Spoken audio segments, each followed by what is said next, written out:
Il y a très longtemps, dans une grotte, un être humain a levé les yeux. Et pour la première fois dans l'histoire de l'univers, quelque chose s'est demandé d'où il venait. Et cette question, on se la pose depuis 100 000 ans. Et on n'a toujours pas fini d'y répondre.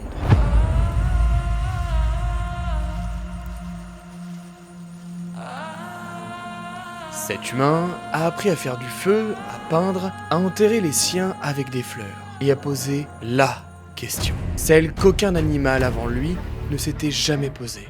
D'où vient la vie? Et toi aussi, tu te l'es déjà posé. Un soir, certainement, en regardant les étoiles. Alors, dans cette vidéo, on va vraiment essayer d'y répondre ensemble. On va faire un voyage, on va remonter le temps et écouter ce que les Égyptiens, les Incas, les Babyloniens croyaient. Et découvrir qu'ils avaient peut-être vu juste sur un point essentiel. On va suivre littéralement un astéroïde tombé de l'espace qui contient littéralement les briques de ton propre corps.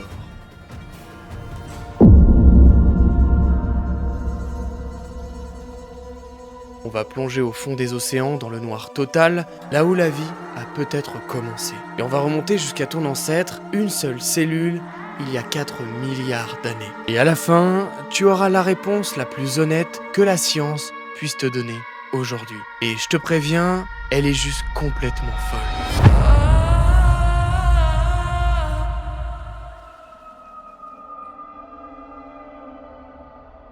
Un homme a rêvé d'un monde meilleur et sa voie a traversé les époques. Un autre a décidé qu'on irait littéralement sur la Lune, non pas parce que c'était facile, mais parce que c'était difficile. Et on l'a fait. On a marché sur un autre monde.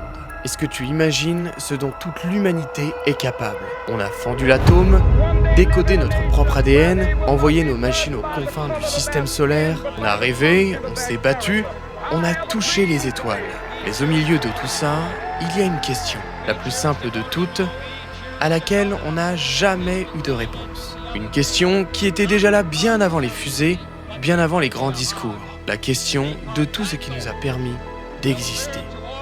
Now, of all those worlds, we have no indication of life. For me, that underscores the rarity and preciousness of the Earth and the life upon it. And you can see it looks like more than a dot, but it is in fact less than a pixel. You can see that it is slightly blue, and this is where we live, on a blue dot.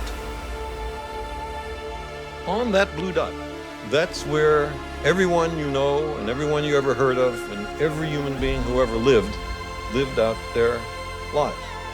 It's a very small stage in a great cosmic arena.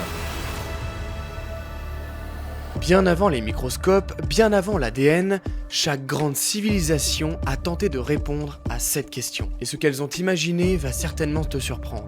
Pour les Égyptiens, par exemple, au commencement, il n'y avait qu'un océan, un océan noir, infini, sans forme. Ils l'appelaient le Noun. Et de cette eau primordiale a émergé la première colline de terre. Puis la première vie, tout est sorti de l'eau. À Babylone, il y a plus de 4000 ans, même idée. Au début, rien qu'un océan primordial nommé Tiamat. Et c'est de son corps que naîtront le ciel, la terre et les êtres vivants. En Inde, un océan cosmique dont émerge le premier être. Et de l'autre côté du monde, chez les Incas, un dieu créateur surgit des eaux du lac Titicaca pour façonner l'humanité. Ce dieu, on l'appelait Viracocha. Ça signifiait littéralement l'écume de mer. Et voilà le truc le plus dingue. Tous ces peuples ne se sont jamais rencontrés. Ils ne se connaissaient pas, ils vivaient à des milliers de kilomètres, à des milliers d'années d'écart. Et pourtant, tous, ils ont dit la même chose. La vie est née de l'eau. Tous ont donné la même réponse. Sans microscope, sans ADN. Et garde bien cette réponse en tête, on va y venir. Mais avant, la science va commettre une énorme erreur.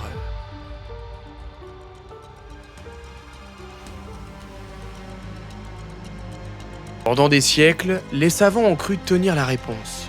Pour eux, la vie apparaissait toute seule, spontanément, à partir de la matière morte. On appelait ça la génération spontanée. Alors, ça paraissait évident, laisse de la viande dehors, des asticots apparaissent.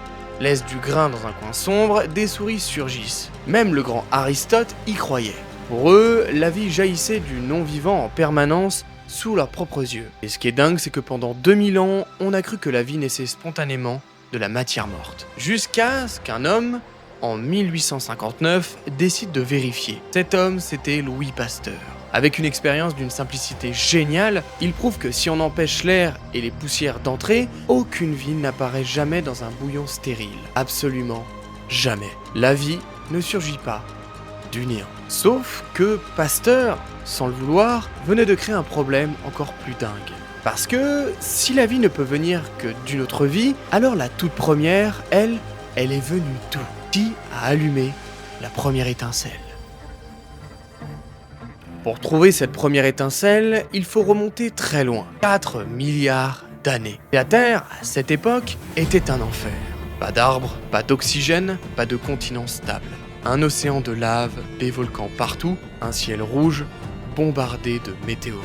Et pourtant, dès que la Terre s'est un peu refroidie, dès que les premiers océans se sont formés, la vie était déjà là. Les plus vieilles traces de vie qui ont été trouvées datent de près de 3,7 milliards d'années, c'est-à-dire presque immédiatement à l'échelle géologique. Et ça, c'est le premier vrai mystère. La vie n'a pas mis des milliards d'années à apparaître, elle a surgi quasiment dès que c'était possible, sur une planète encore à moitié en feu. Comme si elle n'attendait qu'une seule chose, que les ingrédients soient réunis. Mais alors, quels ingrédients? D'où venaient-ils? Et c'est là qu'en creusant, on va faire une découverte qui change absolument tout.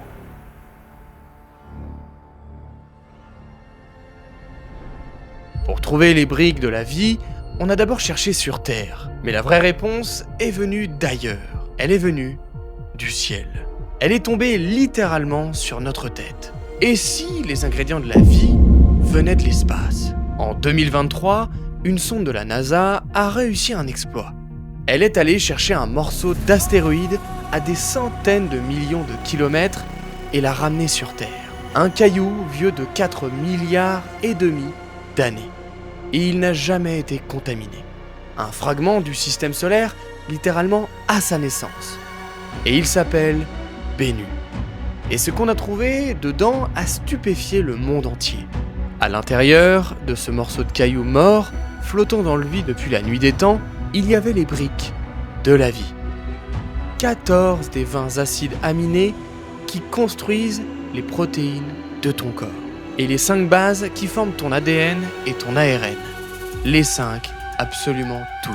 Est-ce que tu réalises ce que ça veut dire? Les ingrédients qui composent ton corps là, maintenant, toi, là, on les a retrouvés dans un caillou perdu dans l'espace. Et il existait avant même que la Terre elle-même existe.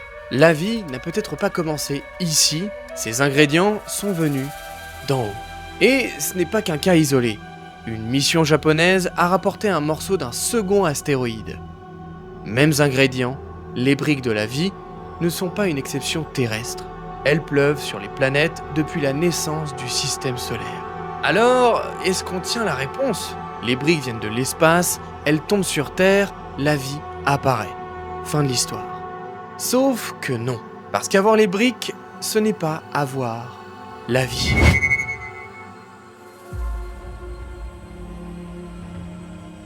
Mais il reste une question. Où cette première molécule s'est-elle assemblée? Longtemps, on a imaginé une petite mare tiède au soleil. On avait peut-être tout faux. Parce que les indices pointent vers l'endroit le plus hostile de la planète. Au fond des océans, là où le soleil n'arrive jamais, dans une nuit totale et une pression écrasante, il existe des cheminées volcaniques. Elles crachent une eau brûlante chargée de minéraux et d'énergie. Et autour d'elle, dans ce noir absolu, grouille une vie entière qui n'a besoin ni de lumière, ni de soleil. Juste de la chaleur de la terre et de l'eau. C'est peut-être là, dans ces abysses, que tout a commencé. Et tu te souviens des Égyptiens, des Incas et de tous ces peuples qui disaient que la vie venait de l'eau? Eh bien 4000 ans plus tard, la science pointe exactement le même doigt. Vers l'eau, vers l'océan. Ils ne savaient pas à quel point ils avaient raison.